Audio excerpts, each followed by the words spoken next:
दोस्तों नमस्कार, मैं हूं विजय कुमार पाल, एक लेखक। ये मेरी किताब है paranoia of cults bye Vijay Kumar Pal. इसको आप ख़रीद सकते हैं अमेजॉन फ्लिपकार्ट पर। ये मेरी दूसरी किताब है लेमेंट ऑफ सिंजार। ये शाश्वत पब्लिकेशन बिलासपुर छत्तीसगढ़ में है।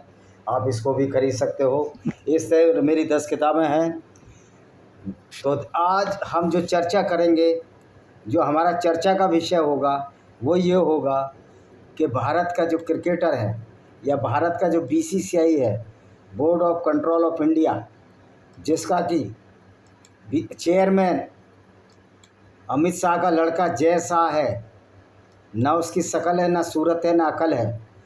चूँकि वो अमित शाह का बेटा है, इसलिए उसको बनवा दिया बीसीसीआई का अध्यक्ष। भाइयों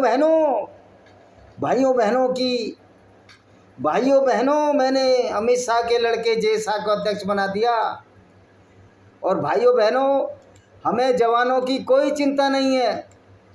जवान शहीद होते रहे हैं, पहलगांव में आतंकवादी हमारे लोगों को कत्ल कर जाएं। भाइयों बहनों, ये 56 इंच का कलेजा है मोदी जी का, जो कातिलों के साथ क्रिकेट खेलने के लिए बीसीसीआई सीसीआई के बोर्ड को कह देता है, जाओ खेलो भाइयों बहनों, जाओ क्रिकेट खेलो, पाकिस्तान के साथ क्रिकेट खोलो।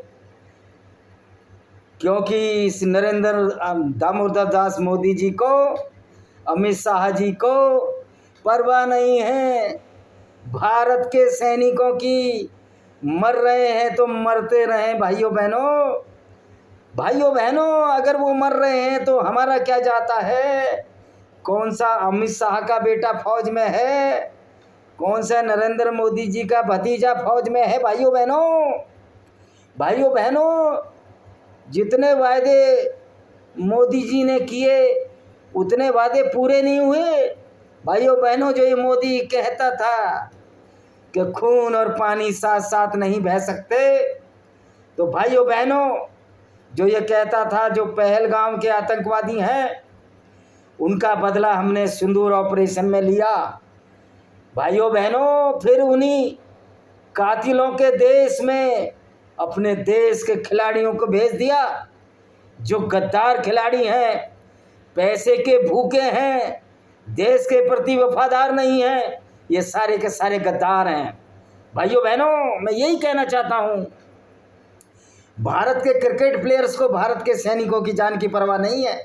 इन्हें सिर्फ पैसा चाहिए। पैसे के लिए देश से गद्दारी भी कर सकते हैं।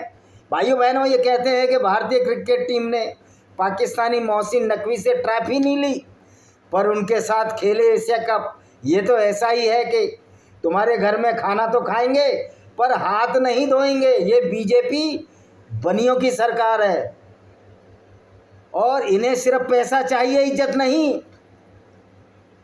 अब कोई कहेगा कि मैंने टिप्पणी कर दी उद्योगपति व्यापारियों पे, तो मेरे पास तो प्रूफ है। मैं तो छत्तीसगढ़ में नौकरी करके आया हूँ। ये मारवाड़ियों ने किस तरह छत्तीसगढ़ को लूटा, एक एक प्रूफ दूंगा। तो भाइयों बहनों, ये मोदी जी कहते कुछ हैं, करते कुछ हैं, समझते कुछ हैं, बोलते कुछ हैं। भाइयों बहनों, हम ट्रंप को गालियाँ देते हैं कि ट्रंप टैरिफ लगा रहा है। तो भाइयों बहनों, मोदी का 56 इंच का सीना कहाँ गया 56 इंच का? मुझे तो नहीं लगता 56 इंच का। नाप ले मोदी जी, मेरे सीने से 2 इंच कम ही होगा। भाइयों बहनों, मेरा 39 इंच का सीना है, 38-39 का। मोदी जी का तो 36 का होगा खींचतान के। तो भाइयों बहनों, ये जो क्रिकेट की टीम इन्होंने भेजी है, ये कहते हैं कि हमने मोहसिन नकवी का हाथ से ट्रॉफी नहीं ली। तुमने पैसा तो लिया।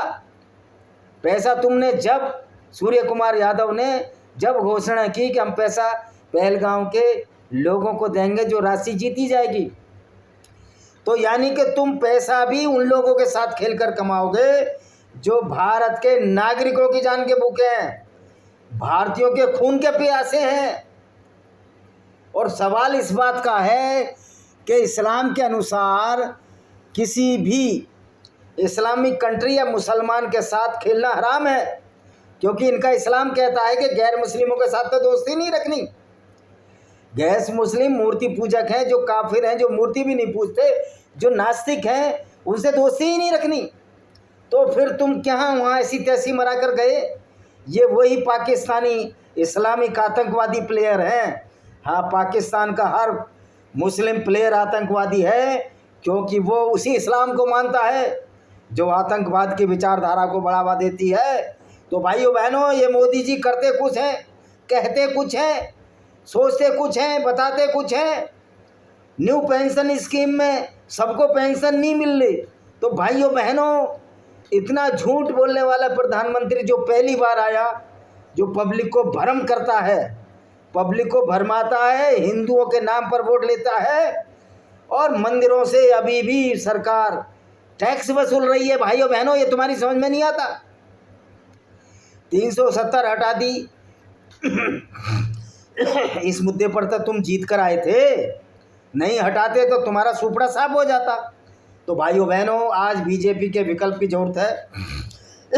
ऐसी पार्टी बनाई जाए जिसमें सिर्फ वो लोग हों जो देशभक्त हों, और लाठी तंत्र भी मजबूत होना चाहिए। ये काम सिर्फ किसान जातियां और राजपूत मिलकर कर सकते हैं, क्योंकि हम नहीं चाहते इन उद्योगपतियों की सरकार रहे। भाइयों बहनों, आज देखिए कितना पैसे के लिए नीच और हरकत कर सकते हैं ये सरकार और BCCI, board of cricket control board. ये गद्दार है, इसने भारत के सैनिकों से गद्दारी की है। ये गद्दार लोग हैं, इनको मैं नस नस को जानता हूँ। बीसीसीआई के क्रिकेट बोर्ड के लोगों की नस नस को जानता हूँ मैं, इनके अंदर तक मैं पहुँचा हुआ हूँ, क्योंकि शरीफ आदमी का वहाँ भरोसा नहीं। सिलेक्शन यहाँ इनके गलत होते हैं, हर जगह इनके पैसा चलता है, और सारे क्रिकेट को इन्होंने मजाक बना लिया है। क्रिकेट को खेल भावना से रहित कर दिया है। वो क्रिकेट एक जुआ बनकर रह गया, एक सट्टा बनकर रह गया है। इसमें गद्दार जो दुबई में बैठे लोग हैं, जो भारत के खिलाफ षड्यंत्र रचते हैं, वो लोग टीम खरीदते हैं इनडायरेक्ट रूप में। और भाइयों बहनों, हमारे देश का प्रधानमंत्री मूक खड़ा रहता है, चुप रहते हैं हमारे देश के माननीय प्रधानमंत्री। इनको पाकिस्तानियों, इनको सोनम वांगचुक पाकिस्तानी नज़र आता है, लेकिन पाकिस्तान में टीम भेजने से इनको कोई खतरा नज़र नहीं आता। पाकिस्तान के साथ खेलने में इनको कोई खतरा नज़र नहीं आता। मोहसिन नकवी से जो ट्रॉफी नहीं ली, ये सब नौटंकी है बीसीसीआई की, क्योंकि बीसीसीआई ने गाइडलाइन किया होगा सूर्य कुमार यादव को कि मोहसिन नकवी से ट्रॉफी मत लो। यानी उनके साथ एशिया में खेलोगे, उनके घर खाना खाओगे, उनके साथ घूमोगे फिरोगे, और लेकिन जब हाथ धोने की बारी आएगी कि हम हाथ नहीं धोएंगे आपके वॉश बेसिन में, हाथ तो हम इंडिया जाके धोएंगे। लोगों को बेवकूफ़ बना रहे हो तुम। तो भाइयों बहनों, ये देश का प्रधानमंत्री नंबर 1 के झूठे वायदे पूरे न करने वाले प्रधानमंत्री हैं।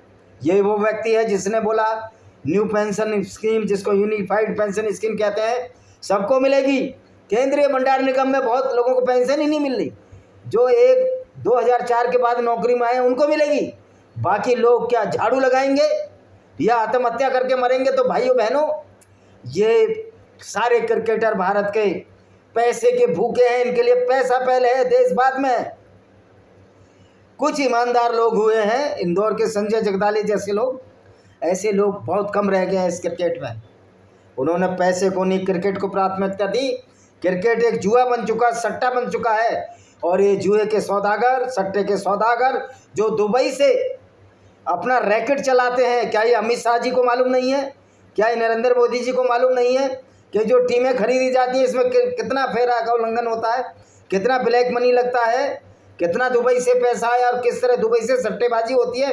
तो भाइयों बहनों, नरेंद्र मोदी को सोनम वांगचुक पाकिस्तानी नज़र आता है, लेकिन पाकिस्तान की टीम के साथ खेलने में इनको कोई षड्यंत्र नज़र नहीं आता। मैं तो पाकिस्तानी प्लेयर को भी कहना चाहता हूँ, आपका तो इस्लाम कहता है गैर मुस्लिमों के साथ क्रिकेट नहीं खेली, फिर खेलते क्यों हो? क्यों श्रीलंका के बौद्ध और हिंदू प्लेयरों के साथ क्रिकेट खेलते हो?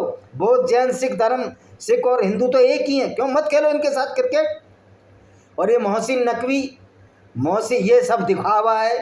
ये भारत के क्रिकेट प्लेयर जो पाकिस्तान से क्रिकेट खेले, इनको देश के सैनिकों की जान की परवाह नहीं है, क्योंकि ये तो खुद सैनिक जाते नहीं। वो टेरिटोरियल आर्मी में वो महेंद्र सिंह धोनी बन गया है, वो भी वहाँ रोक लगाने गया था अंबानी की शादी में। तो ये लोग बड़े गद्दार लोग हैं, ये बड़े ही चतुर और शातिर लोग हैं। ये वो लोग हैं, सचिन तेंदुलकर भी इस तरह शातुर चतुर है, वो कभी बोलता है किसी कलम, उसको तुमने भगवान बना लिया, वो भगवान। और नरेंद्र मोदी जी कह रहे मैं वो हूँ, देवीय शक्ति से पैदा हूँ, यानी कि सारे भगवान बन गए। ये हमारे देश के इंटेलेक्चुअल, देश में इतने पढ़े लिखे और इनको भगवान मानते हैं। ये एक साधारण मात्र के लोग हैं, ये पैसे के बड़े लालची व्यक्ति हैं, ये गद्दार हैं, देश के लिए पैसे के लिए कुछ भी कर सकते हैं। तो ये जो भारत के लोगों ने जो क्रिकेट खेली, वो भारत के पहलगांव के हत्यारों के साथ क्रिकेट खेली। इससे साबित होता है कि पहलगांव के हत्यारों के साथ भारत का क्रिकेट कंट्रोल बोर्ड है, उसको चला कौन रहा है? अमित शाह का लड़का जैसा, न शकल है, न सूरत है, न सीरत है। लेकिन चूंकि अमित शाह गृह मंत्री है इस देश का, गुजरात से आके ये गुजरातियों ने, 2 गुजरातियों ने पूरा देश बर्बाद कर दिया। और हम यूपी के लोग, दूसरे प्रदेशों के लोग और इवन गुजरात के हमारे पटेल भाई, हमारे भारवाड़ भाई, हमारे कोली भाई, मछुआरे भाई और अन्य लोग जो भाई हैं, सिर्फ पूरे गुजरात को ये मारवाड़ी खरीद लेंगे, पूरे गुजरात को ये चंद लोग खरीद लेंगे। और चंद लोगों में ये 2 तिकड़ी पूरे हिंदुस्तान को बेवकूफ़ बनाने में लगी हुई है।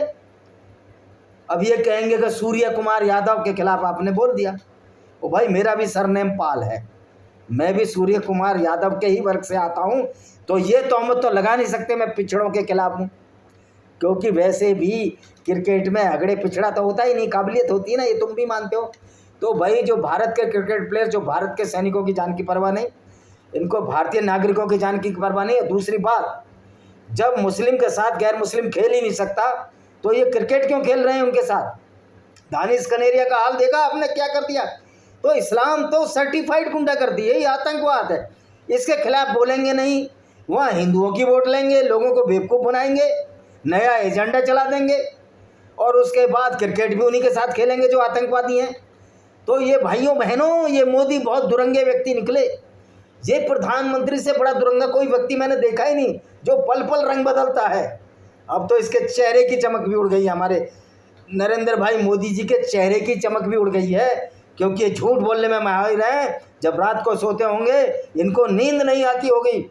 तो मैं अभी कहता हूँ कि इस सरकार को, मैं कोई पॉलिटिकल आदमी नहीं हूँ, इस सरकार को या तो सुधर जाना चाहिए, वरना अगला इलेक्शन 240 सीटें भी नहीं लाएंगी। और ये सरकार सिर्फ पूंजीपतियों की, उद्योगपतियों की सरकार है। सारी जो टीमें खरीदते हो, पैसे वाली खरीदते हैं, सब दुबई का पैसा आता है, सारा माफिया, पैसे का माफिया जो दुबई से चलता है। क्या अमित शाह उस पर कार्रवाई कर पाएंगे? भाइयों बहनों, ये कार्रवाई नहीं कर पाएंगे, क्योंकि दुरंगे झूठे हैं, ये फ्रॉड हैं। इनको गरीबों की इज्जत नहीं, गरीबों की इज्जत है बिहार में औरतों को 10,000 में खरीद रहे हैं। ये एक औरत की इज्जत है। 1 लाख में गाय आती है, 2.5 लाख में भैंस आती है, बकरी भी 12, 15, 20, 25 हज़ार की है बरबरी, जो मेरठ के आसपास मिलती है, गंगापारी बकरी। लेकिन एक बिहार की औरत की इस्मत को, बिहार की इज्जत ये 10,000 दे के 3 किस्तों में देंगे, 2 किस्तों में। इनकी कीमत, बिहार की औरतों की कीमत, बिहार की औरतों का स्वाभिमान 10,000 से भी कम है। 10,000 में गिरवी रख दिया इन औरतों को खरीदते। ये किस तरह खरीद फरोख्त कर रहे हैं? यही खरीद फरोख्त तो इनका पैगंबर मोहम्मद करता था, इस्लाम वालों का, उसने गुलाम बेचे। तो बीजेपी की सरकार में और मोहम्मद की आइडियोलॉजी में क्या फ़र्क है? तो भाइयों बहनों, ना ये औरतों की इज्जत करते हैं, ना ये देश के सैनिकों की इज्जत करते हैं। इनको कोई मतलब नहीं है। कहावत है कि माया मिले या राम, इनको हत्या से काम। ये लाशों पर राजनीति करने वाले लोग हैं बीजेपी के लोग। मैं ये नहीं कहता इस्लाम अच्छा है, इस्लाम तो लोगों को कत्ल करता है, वो तो और भी खतरनाक है, उसकी मैं तारीफ नहीं कर रहा। ना कोई मेरे मुसलमान इस पर कमेंट करे कि मैंने बीजेपी की बुराई कर दी। मुसलमानों को तो ये हक ही नहीं है बीजेपी की बुराई करने का, क्योंकि उनका इस्लाम तो दूसरों को कत्ल करने की बात कहता है, उनकी औरतों को बलात्कार करने की बात कहता है।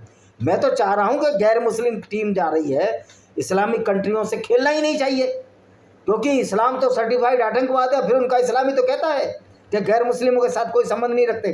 तो भाइयों बहनों, मोदी जी को कुरान, इस्लाम का अध्ययन करना चाहिए, जो ये नहीं कर रहे हैं। और भाइयों बहनों, मुझे ना मोदी का डर है ना अमित शाह का डर है, इनकी औकात नहीं जो मेरे खिलाफ कार्रवाई कर सकें। देश का 52% पिछड़ा वर्ग इनकी ईंट से ईंट बजे देगा, ये मुझे आशा और विश्वास है। जो इनको वोट मिलता था वो भी नहीं मिलेगा। इसके साथ मैं इस वीडियो को विराम देता हूँ। वंदे मातरम, जय हिंद, आपका दिन शुभ हो।